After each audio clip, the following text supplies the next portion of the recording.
E aí, meus queridos alunos, tudo bem com vocês? Salve, salve, pessoal do nono ano manhã, né? Aqui quem fala é o professor Carlinhos, professor de Química e Biologia de vocês, esse espetáculo da natureza. E, meus queridos, hoje nós vamos dar continuidade, tá? A nossa revisão sobre os conceitos básicos. Hoje a gente já vai encerrar essa primeira parte de conceitos básicos. E aí, na próxima semana, a gente já começa o conteúdo do... A gente já começa a falar sobre modelos de distribuição eletrônica, tá? Outro tema que a gente precisa revisar antes de começar a nossa aula nova, tá bom? E vamos lá, gente hoje vai continuar a falar sobre os conceitos básicos, né? A gente viu na aula passada o que era temperatura de fusão e ebulição. Hoje a gente vai falar sobre fenômenos químicos e densidade, tá bom? Então vamos nós, lembrando que essa aula é para a turma do nono ano manhã, né? Essa aula aqui, então vamos embora. Então, meus queridos, olha só. Aqui nós temos como a gente consegue prever o estado físico com base na temperatura de fusão e na temperatura de ebulição. É muito simples, tá? Então você vai ver como não é difícil. Eu vou dar uma dica aqui para vocês muito legal. Então olha só. Qual é o estado físico dessas substâncias a uma temperatura de 25 graus Celsius? Nós temos aqui a água, temperatura de fusão é 0 e ebulição é 100. Nós temos o fenol, que é um composto orgânico, e nós temos o éter etílico, que também é um composto orgânico, tá? Então vamos lá. Primeiro eu vou fazer para a água. Então vou botar uma setinha aqui, então no caso da água. Como é que você vai fazer? Eu vou lhe dar uma dica. Você vai fazer uma linha, tá? Reta, não essa aqui feia que nem a minha. E você vai colocar assim, ó, temperatura de fusão, TF, e você vai colocar mais para frente temperatura de ebulição. Sempre bota a fusão primeiro, temperatura de ebulição.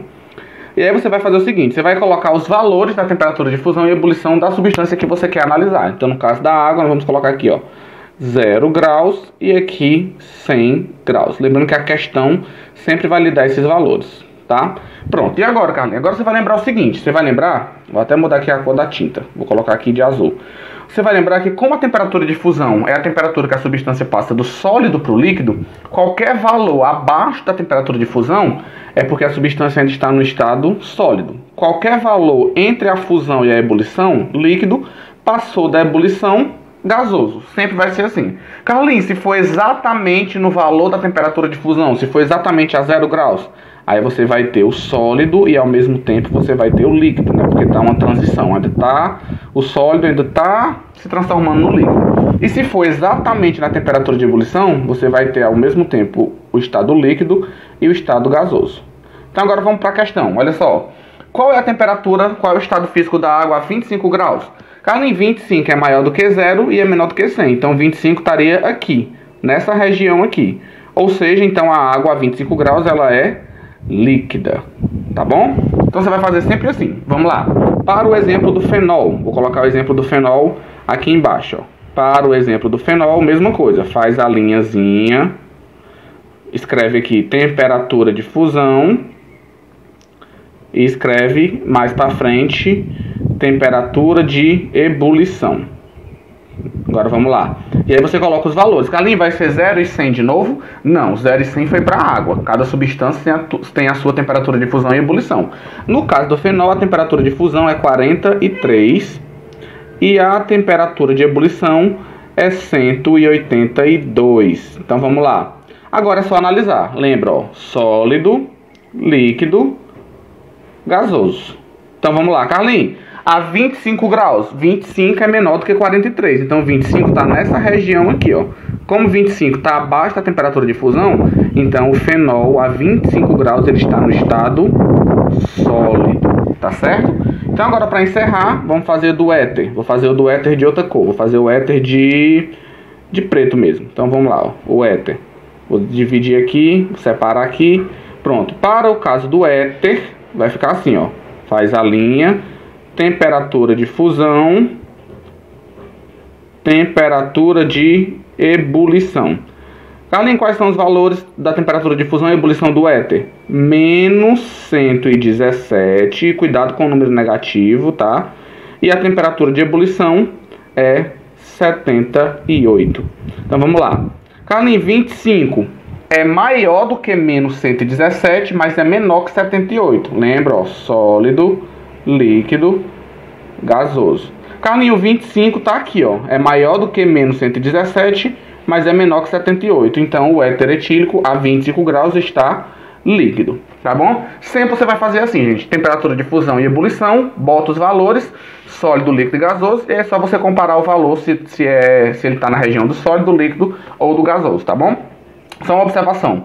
Carlinhos, se porventura fosse menos 118, menos 118 é menor que menos 117, então seria sólido. Se fosse menos 110 já está mais perto do zero, então ele já estaria líquido, tá bom? Então sempre você vai fazer assim, desculpa gente, engasguei, mas dá certo. Então ok pessoal, então vamos seguir. Então vamos lá. Fenômenos químicos e fenômenos físicos, tá? Carlinhos, o que é um fenômeno? Qualquer transformação que a matéria sofra, qualquer transformação sofrida pela matéria a gente chama de um fenômeno.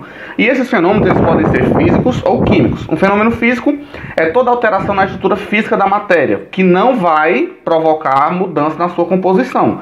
Por exemplo, se eu pegar papel e eu rasgar esse papel, ele não vai deixar de ser papel. Eu não transformei ele em nenhuma substância nova. Continua sendo papel. Isso é um fenômeno físico. Agora, se eu queimo esse papel, toco fogo, ele vai se transformar em cinza. Ou seja, nesse caso que eu queimei, não é um fenômeno físico, já é um fenômeno químico. Por quê? Porque eu alterei a natureza da matéria. Eu alterei a composição química do papel. Ah, Carlinhos, então se eu pegar uma lata de alumínio e amassar, é físico, porque eu não alterei a estrutura do alumínio. Agora, se essa lata enferrujar, já é químico, porque já formou uma substância nova, formou a ferrugem ali. Então houve uma transformação química, tá certo? Isso a gente vai treinar na nossa aula de exercício sexta-feira, tá bom? Então fenômeno químico e físico, bem tranquilo, ok? E por último nós vamos falar sobre densidade, que vocês já viram também no ano passado, mas eu gostaria de relembrar para vocês. Densidade é uma relação entre massa e volume, né? É a relação entre a massa de uma substância e o seu volume. É uma propriedade específica, tá? A fórmula da densidade, nós usamos essa daqui. A densidade é igual a massa dividido pelo volume, tá? Lembrando que a unidade é gramas por ml. A massa tem que estar em gramas e o volume tem que estar em ml. Ou gramas por centímetro cúbico, é a mesma coisa. Se alguma vez vier em quilo, sempre vai ser quilo por litro. Geralmente o que a gente mais usa é gramas por ml. Carlinhos, o que é que significa a densidade? Gente, a densidade ela vai te dizer quantas gramas de uma substância cabem em determinado volume. No caso aqui, ó, se eu peguei esse exemplo aqui, eu tenho o sólido A, o sólido B e o sólido C. Reparem que o volume é o mesmo. O cubo é o mesmo para todos os três. Só que no caso da substância B, eu tenho mais moléculas nesse mesmo volume do que na substância A e C. Significa o quê? Qual é o mais denso? É a substância B, porque no mesmo volume eu consigo colocar mais moléculas. Eu tenho mais massa pela mesma quantidade de volume, tá? Quem seria o menos denso? O C. Agora, quem é o mais pesado? O peso é o mesmo, porque todos têm o mesmo volume. É que nem aquela pegadinha. O que é que pesa mais? 1 quilo de chumbo ou 1 quilo de pena? Gente, o peso é o mesmo, é 1 quilo. Agora, quem é mais denso? O chumbo é mais denso do que a pena, tá certo? Então, no caso da água, esse valor vocês têm que saber. A densidade da água pura é 1 grama por ml. Significa que para cada 1 ml de água, eu tenho 1 grama. Caso, então, se eu pegar um copo de 200 ml de água pura e botar na balança a uma temperatura específica, vai dar 200 gramas? Sim, porque a densidade da água é 1 grama por ml. Tá bom? E lembre-se que sempre o mais denso afunda e o menos denso flutua. Quando você juntar água e óleo, o fato do óleo ficar em cima e a água embaixo é porque o óleo é menos denso do que a água, tá bom? Não esqueça isso. E também lembrando que a temperatura influencia na densidade. Se você aumenta a temperatura, a densidade ela vai mudar também, tá ok? Então vamos lá. Para encerrar, vamos só fazer aqui 2 questõezinhas de densidade só para a gente fixar, tá bom? Primeira questão, olha só. A densidade do alumínio é 2,7 gramas por centímetro cúbico. Lembrando que centímetro cúbico é a mesma coisa que ml, tá bom? Então vamos lá, a densidade do alumínio é 2,7, a do carvão é 0,5 e a do diamante é 3,5. Quando eu colocar esses 3 materiais na água, qual deles vai flutuar? Carlinhos, você falou que o menos denso flutua. Qual é a densidade da água? Carlinhos, a questão não deu a densidade da água, porque você tem que saber. Gente, os valores da água, você tem que saber de cabeça. Então, no caso, a gente sabe que, ó, a densidade da água pura, a densidade da água é 1 grama por ml. Então, no caso da água, nós temos 1 grama por ml. Quem é que vai flutuar? Quem tiver uma densidade menor do que a água. A densidade do alumínio é 2,7. Ele vai flutuar? Não. Como a densidade dele é maior do que a da água, se você jogar o alumínio lá, ele vai afundar. Carlinhos, o carvão é 0,5. Opa, 0,5 é menor do que 1. Então, quem vai flutuar aqui é só o carvão, porque o diamante, ó, é 3,5. Diamante também afunda. Então, gabarito, quem vai flutuar, a resposta eu vou marcar aqui, ó, somente o carvão, porque a densidade dele é menor, tá certo? Então, foi aí a primeira. Segunda questão, agora uma questãozinha de cálculo, tá? Uma barra de certo material metálico tem uma massa de 45 gramas. Então, vamos lá. Lembrem-se que a fórmula da densidade é massa sobre volume. A massa ele já deu, ó, 45. Como é que você sabe que é a massa? Porque está em gramas, e a massa é dada em gramas. Então, vamos lá. A densidade desse metal vai ser a massa, que é 45 gramas, dividido pelo volume. Carlinhos, qual é o volume? Ele fala que ela foi colocada no cilindro que tinha 20 ml de água. Quando ele colocou a barra, o volume do cilindro foi para 30 ml. Com base nessas informações, calcule a densidade. Gente, cuidado que essa questão é uma pegadinha, tá? Quando eu falo de densidade de sólidos, a gente tem que ter um cuidado. Imagina que aqui eu tenho um copo com água, tá certo? Esse copo estava com 20 ml de água. Quando eu coloquei o metal dentro do copo, o volume saiu de 20 para 30.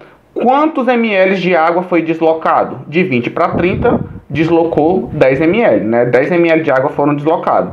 O volume que você vai utilizar não é nem o 20 e nem o 30. Sempre é o volume que foi deslocado, tá certo? Então, no caso aqui, ó, o volume não é nem o 20 nem o 30. Não é nem o volume inicial nem o final, é a diferença.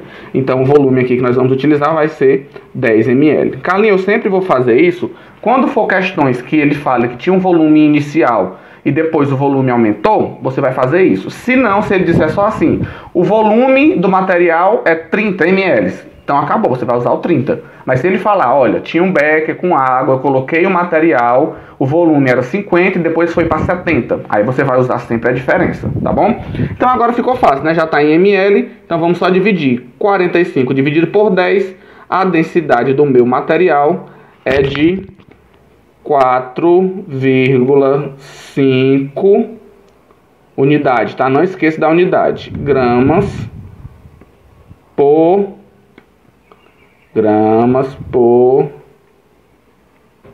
ml. Tá certo? Densidade 4,5 gramas por ml. Carlinhos, então se eu pegasse esse material e jogar dentro da água, ele vai afundar, porque a densidade da água é 1, a densidade dele é maior, exatamente, ele vai afundar, tá? E para encerrar, última questão. Quantas gramas desse metal está presente em um recipiente de 1 litro?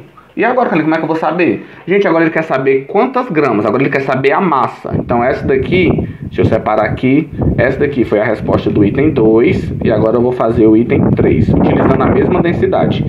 Carlinhos, o que é que ele quer saber? Ele diz que o volume agora é 1 litro. Só que como está em 1 litro, eu vou ter que passar para ml. Então o volume vai ser, ó. O volume vai ser 1 litro. Só que nós sabemos que 1 litro equivale a 1000 ml. Então vamos lá. 1000 ml. O volume que você vai usar nas contas, gente, é 1000, não é 1, tá? Ele quer saber a massa. Só que a densidade eu já sei. Carlinhos, se eu já tenho uma densidade que é 4,5, já tenho o volume e eu quero a massa, como é que eu vou fazer? A massa vai ser a densidade vezes o volume, tá bom? Então vai ser só assim, gente, ó. A resposta vai ser 4,5 vezes 1000. Então a resposta final vai ser, a massa vai ser 450 gramas, tá? 450 gramas. Carlinhos, de novo, eu não entendi como foi que o senhor chegou aí. Gente, eu já tinha a densidade, eu já tinha o volume. Para me saber a massa, é só multiplicar a densidade vezes o volume. Então foi 4,5 vezes 1000. Carlinhos, não, eu não multiplico por 1, né? Não, porque aqui era 1 litro. Se fosse 1 ml, você multiplicava por 1. Mas como ele deu 1 litro, você primeiro transforma para ml para fazer o cálculo, tá bom?